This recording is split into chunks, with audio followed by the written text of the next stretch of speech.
তো আজকে যে চ্যাপ্টারটা করাচ্ছি সেই চ্যাপ্টারটা হচ্ছে death of a partner.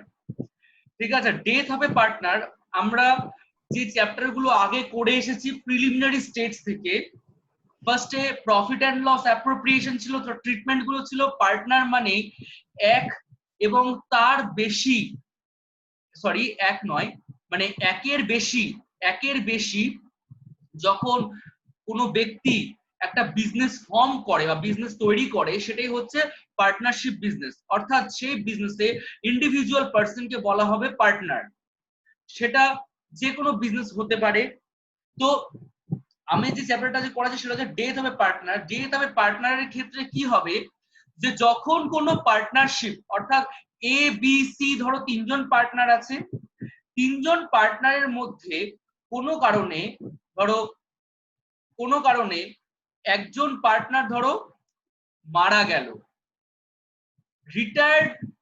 Retirement R death হবে পার্টনারের মধ্যে কোনো পার্থক্য নেই।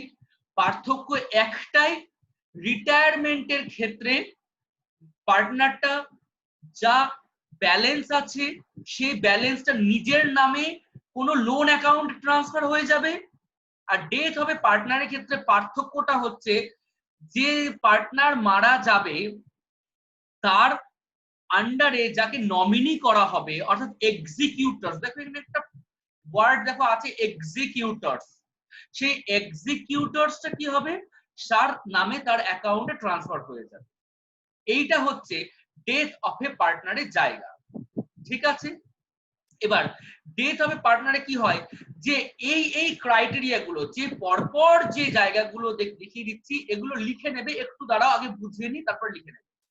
ডেথ অফ এ পার্টনারের ক্ষেত্রে কি হবে, যে নিচের যে ফলোইং যে আইটেম গুলো আমি দেখাচ্ছি সেগুলো হচ্ছে amount due to deceased partners executor. Deceased মানে হচ্ছে যে মারা যাচ্ছে বা যে রোগী পার্টনার তার এক্সিকিউটরস মানে হচ্ছে তার যে বাহক, অর্থাৎ সে যে অ্যামাউন্টটা যে যার নামে নমিনি করে দেবে তার অ্যাকাউন্টে যে অ্যামাউন্টগুলো ট্রান্সফার হয়ে যাবে সেগুলো হচ্ছে এটা লিস্ট।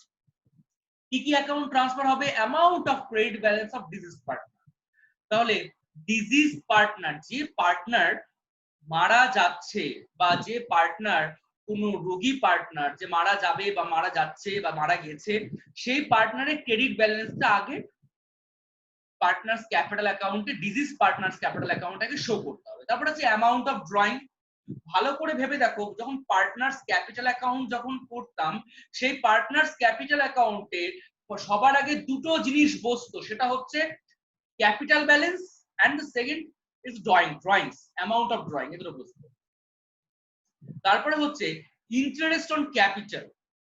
ইন্টারেস্ট অন ক্যাপিটাল, এই যে interest on capital, interest on drawings আর শেয়ার অফ প্রফিট, দেখো থার্ড ব্র্যাকেটে করে লেখা আছে calculated till partners date of death. পরে এগুলো সব আমি আলোচনা করছি, ক্লিয়ারলি বলছি।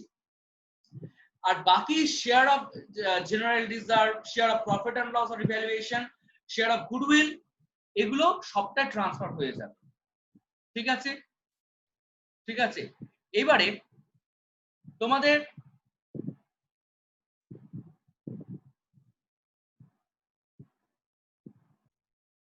ডেথ অফ এ পার্টনার, তাহলে একটু আগে যেটা বললাম সেটাই দেখো এখানে একটু ইলাবোরেট করে লিখেছি। সেটা যে according to the procedure on the death of a partner very similar to the retirement of a partner, same as. কিন্তু পার্থক্যটা কি, মানে কি আছে সেটা আমি পরে বলছি, কিন্তু ক্যালকুলেশন গুলো কি করতে হবে, from the accounting point of view following the points আর ইম্পর্টেন্ট। সেগুলো তোমরা আগেও দেখেছো। কি কি ক্যালকুলেট করতে হবে, calculation new profit sharing ratio and gaining ratio, treatment of goodwill, revaluation reassessment করেছো সব আগে গেলে করে এসেছো, distribution accumulated profit and loss, treatment of joint life policy, দুটো একটা অঙ্ক করিয়েছি জয়েন্ট লাইফ পলিসি দিয়ে, ট্রিটমেন্ট ইন্টারেস্ট অন ক্যাপিটাল, সেই ক্যাপিটালে কিভাবে কি ট্রিটমেন্ট করতে হবে, সেই ক্যাপিটালের ডিজিজ পার্টনার টিল ডেট, যতদিন পর্যন্ত মারা গেছে ততদিন পর্যন্ত সেই ডেট নিয়ে ক্যালকুলেট করতে হবে। নিচে আমি আরো অনেক কিছু লিখেছি, সেগুলো জায়গায় আসছি, ক্লিয়ারলি বুঝবে। ড্রয়িংস এর ক্ষেত্রে সেম, ইন্টারেস্ট অন ড্রয়িংস যদি থাকে করতে হবে, ক্রেডিটেড অর ডেবিটেড যেদিকে হোক না কেন ডিজিজ পার্টনার্স ক্যাপিটাল অ্যাকাউন্টে সেটা বসবে। ঠিক আছে, প্রিপারেশন এটা বললাম next preparation disease partners capital account করতে হবে এন্ড ইটস স্টেটমেন্ট, যার স্টেটমেন্ট দরকার হবে স্টেটমেন্ট করতে হবে। যাই করি না কেন ওয়ার্কিং স্টাফ, ঠিক আছে, ওয়ার্কিং স্টাফ ওয়ার্কিং নোটটা আমাকে পুরো ইলাবোরেটলি ক্লিয়ারলি করতে হবে, মাথায় রেখে। আচ্ছা নেক্সট বলছে having the given effect above 6 points, এই যে 6 points এর অনুযায়ী balance of deceased partners capital account is transferred to executors capital account, সে ডিজিজ পার্টনার্স ক্যাপিটাল অ্যাকাউন্টে এক্সিকিউটরস ক্যাপিটাল অ্যাকাউন্ট ট্রান্সফার করতে হবে and may be paid in cash or transferred to his loan account. Car loan অ্যাকাউন্টে? এক্সিকিউটরস এর loan account, mind it, এক্সিকিউটরস এর loan অ্যাকাউন্টে বা এক্সিকিউটরস এর কে পেড করে দিতে হবে। কি পেড করতে হবে?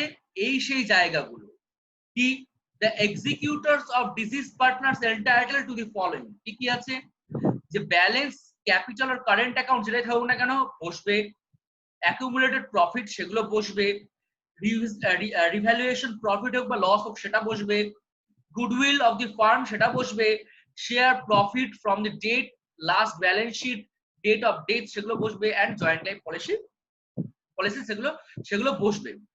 এবং ডেট অফ ডেট ইম্পর্টেন্ট,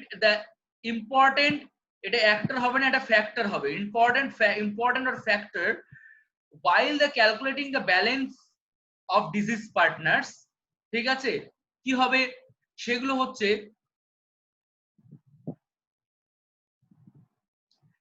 হচ্ছে যে কোন ডেট গুলো, তাহলে এই ডেট গুলো হচ্ছে কনসিডার তখনই করা হবে যখন পার্টনার, যেদিন বিজনেসটা ক্লোজ হয়েছে, যতদিন পার্টনারটা চলছে, সে যে কদিন চলছে বেঁচে থাকছে সে কদিন পর্যন্ত ডেটটা ক্যালকুলেশন করতে হবে, অর্থাৎ টিল ডেট পর্যন্ত date is consider till date, ঠিক আছে, নোংরা হয়ে গেছিল পরিষ্কার করে লিখছি টিল ডেট, ঠিক আছে, টিল ডেট। আর এটা হচ্ছে কোনো ফ্যাক্টর নেই, এটা হচ্ছে জাস্ট শেয়ারটা ক্যালকুলেট হয়ে যাবে এখান থেকে, ঠিক আছে, জাস্ট শেয়ারটা এখান থেকে ক্যালকুলেট হয়ে যাবে, মাথায় রেখো এইটা, যে এখানে সেটাই যা যা ব্যালেন্স হয়ে যাবে সব ব্যালেন্সটা কোথায় ট্রান্সফার হয়ে যাবে, এক্সিকিউটরস অ্যাকাউন্টে ট্রান্সফার হয়ে যাবে। তোমাদের সময় দিচ্ছি, একটু এখান থেকে এতটা লিখে নাও, কেউ স্ক্রিনশট মেরে রেখো না, লিখে নাও, এই কারণেই বলছি, তাহলে জিনিসটা আরো ক্লিয়ার বুঝতে পারবে অঙ্ক করার সময়, লিখে নাও, সময় দিচ্ছি। দেখো এবারে আমাদের ডিজিজ পার্টনার্স এর ক্যাপিটাল অ্যাকাউন্টটা কেমন হবে।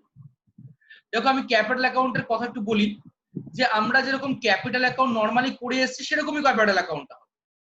কি হবে দেখো, ভালো করে লক্ষ্য করো একটা জায়গা, যে এখানে আমাদের কি হতো, ক্যাপিটাল অ্যাকাউন্ট তিনটে কলাম হতো, এই এখানে একটা কলাম হতো, এখানে একটা কলাম হতো, তিনটে কলাম হতো, তিনজন পার্টনার তিনটে কলাম, দুজন পার্টনার দুটো কলাম হতো, এরকম কলাম হতো। এখানে ধরো এ, এখানে বি, এখানে ধরো সি বসতো, এখানেও সেম এ, এখানে বি আর এখানে সি বসতো, ওকে, এটা এরকম ছিল। এখানে কি হয়েছে, অনেক সময় অনেক অঙ্কে বলবে পুরো অঙ্কটাই করতে, তখন আমরা এ বি সি করে করতে হবে, আবার অনেক সময় বলবে যে শুধুমাত্র ডিজিজ পার্টনার্স এর ক্যাপিটাল অ্যাকাউন্টটা করে দেখো, ডিজিজ পার্টনার্স, যে পার্টনারটা মারা যাচ্ছে। তো অর্থাৎ আমি কি বললাম একটু আগে, সবার আগে ডিজিজ পার্টনার যে ক্যাপিটাল অ্যাকাউন্ট মারা যাচ্ছে তার সেটা হচ্ছে প্রো ফর্মা, এটা হচ্ছে প্রো ফর্মা, ঠিক আছে, এটা হচ্ছে প্রো ফর্মা, ঠিক আছে, প্রো ফর্মা, ঠিক আছে, লেখা যাচ্ছে না প্রো ফর্মা, ঠিক আছে, প্রো ফর্মা। কি করতে হবে, সবার আগে আমাকে কিছু বলুক না বলুক, আমাকে এখানে বিডি ব্যালেন্সটা আর ড্রয়িংস থাকলে ড্রয়িংস ব্যালেন্স, এই দুটো ব্যালেন্স আগে আমাকে বসাতে হবে, সবার আগে বিডি ব্যালেন্স তারপরে ড্রয়িংস ব্যালেন্স। আর কি করতে হবে, ইন্টারেস্ট অন ড্রয়িংস, অঙ্ক করাবো বুঝবে তখন, ইন্টারেস্ট অন ড্রয়িংস এর এরিয়াটা কি করব, interest on drawings, salary and commission যদি থাকে তাহলে করতে হবে, undistributed profit, joint life policy, goodwill, এই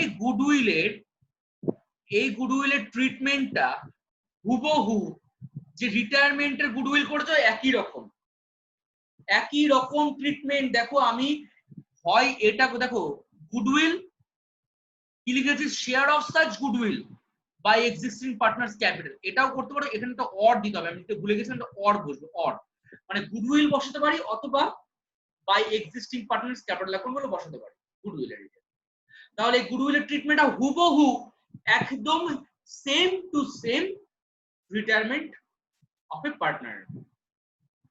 সেখানে যেরকম তিনটে স্টেপ ছিল, একটা রেজড করে রিটার্ন অফ, ঠিক আছে তাই না, এটা রেস্ট রিটার্ন অফ, আর এটা হচ্ছে যে এক্সিস্টিং পার্টনার্স এর মানে রিটায়ারিং পার্টনার্স এর যে share of goodwill existing partners সেটা বর্ন করবে। সেটা আমি বলেছিলাম তিনটে পদ্ধতি তোমাদেরকে শেখানো হয়েছিল আমার যতদূর মনে আছে, ঠিক আছে। তো এটা হিসেবে বসবে প্রফিট অ্যান্ড লস সাসপেন্স, এটা আমি যতক্ষণ না অঙ্ক করাবো কিছু তো বুঝতে পারবে না, টিল ডেট। আর রিভ্যালুয়েশন যদি প্রফিট হয় তাহলে এদিকে বসবে, লস হলে এদিকে বসবে, রিভ্যালুয়েশন যদি লস হয় সার্চ শেয়ার অফ লস তাহলে এদিকে বসবে, ঠিক আছে। অ্যাডভার্টাইজমেন্ট সাসপেন্স থাকলে সেটা এখানে বসবে, ইন্টারেস্ট অন ড্রয়িংস থাকলে এখানে বসবে, আনডিস্ট্রিবিউটেড যদি লস থাকে, প্রফিট থাকলে এদিকে বসবে, লস থাকলে এদিকে বসবে।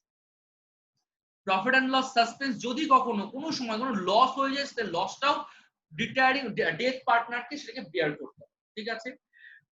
মেইনলি এই সাইডটা সবসময় বড় হবে, এই সাইডটা ছোট হবে। তো এই সাইডের যে ব্যালেন্সটা বেরোবে সেই ব্যালেন্সটা ট্রান্সফার করা হবে যে ডিজিজ পার্টনার্স এক্সিকিউটরস অ্যাকাউন্টে ট্রান্সফার করা হবে, ঠিক আছে।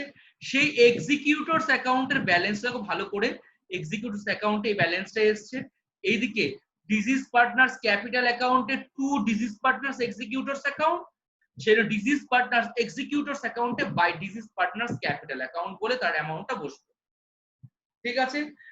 যদি কখনো কোনো অ্যামাউন্ট পেইড করে দেওয়া হয় তার জন্য টু ব্যাংক অ্যাকাউন্ট, আর যদি কোনো লোনে ট্রান্সফার করে থাকো তাহলে disease partners, not disease partners loan, এটা বলা হবে না, ডিজিজ পার্টনার্স এক্সিকিউটরস লোন, অর্থাৎ বাহক যে নমিনি করা থাকবে তার লোন অ্যাকাউন্টে ট্রান্সফার।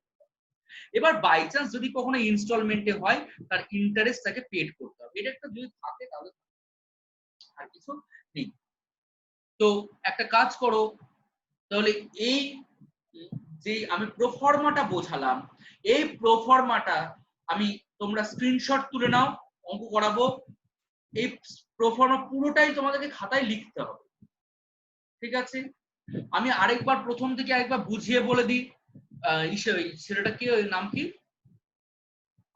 আয়ুষ একটু পরে এসেছিল তাই একটু বলি। হ্যাঁ স্যার, থিওরিটা বলেন, একটু থিওরিটা বলেন। তো ডেথ হবে পার্টনার, জাস্ট আমি একটু সিনপসিস করে বলছি। ডেথ হবে পার্টনার মানে হচ্ছে যখন কোনো পার্টনারশিপে থাকতে থাকতে যখনই মারা যায় তখনই সেই পার্টনারের যে ভ্যালু থাকবে সেই ভ্যালুটা এক্সিকিউটরস অ্যাকাউন্টে ট্রান্সফার করে দেওয়া হবে, বাকি ট্রিটমেন্ট হুবহু রিটায়ারমেন্টের মতো, শুধু পার্থক্য একটাই যে যা হবে এক্সিকিউটরস অ্যাকাউন্টে ট্রান্সফার করে দেওয়া হবে। বাদ বাকি এইগুলো যেগুলো তোমরা রিটায়ারমেন্টে শিখে এসছো, new ratio, gaining ratio, treatment of goodwill, revaluation, accumulated profit অথবা loss, joint life policy, interest on capital, এই ইন্টারেস্ট অন ক্যাপিটাল সংক্রান্ত জিনিসটা সেটা কিন্তু আমি এখানে আলোচনা করব অঙ্ক করার সময় আরো ক্লিয়ারলি। এবার ডেথ ডিজিজ হবে পার্টনার, যেটা হবে সেটা সেটেল করে দিতে হবে। কি কি ব্যালেন্স, এই কটা ব্যালেন্স মাথায় রাখবে, এই ছটা মেইনলি, এই ছটা ক্যালকুলেশন আমাদের অঙ্কে বিশেষ করে থাকে। কি ক্যাপিটাল, তারপর কি বললাম, ড্রয়িংস থাকতে পারে, ক্যাপিটাল থাকতে পারে, কারেন্ট অ্যাকাউন্ট থাকতে পারে, অ্যাকুমুলেটেড প্রফিট থাকতে পারে, একটু আগে বললাম অঙ্কে বলে দিবে অ্যাকুমুলেটেড প্রফিট বা লস, রিভ্যালুয়েশন প্রফিট বা লস থাকতে পারে, গুডউইলের ভ্যালুয়েশন থাকতে পারে, একটু আগে এগুলো বলেছি। প্রফিট যদি থাকে প্রফিট ট্রান্সফার করব, আর জয়েন্ট লাইফ পলিসি। এটা কি date to be consider, date consider করা হবে, এখানে ডেট কনসিডার করা হবে না। অঙ্ক করার সময় এটা ক্লিয়ারলি আরো নিট এন্ড ক্লিন করে বোঝাচ্ছি জায়গাটা, ঠিক আছে। এই ডেট ইজ কনসিডার্ড এর জায়গাটা কি, ডেট ইজ নট কনসিডার্ড এর জায়গাটা কি, কেন ডেট ইজ কনসিডার্ড, কেন ডেট ইজ নট কনসিডার্ড, কোন এরিয়াতে, ভেরি ইম্পর্টেন্ট। তো এই জায়গাটা স্টুডেন্টরা মেইনলি অনেক ভুল করে। আচ্ছা,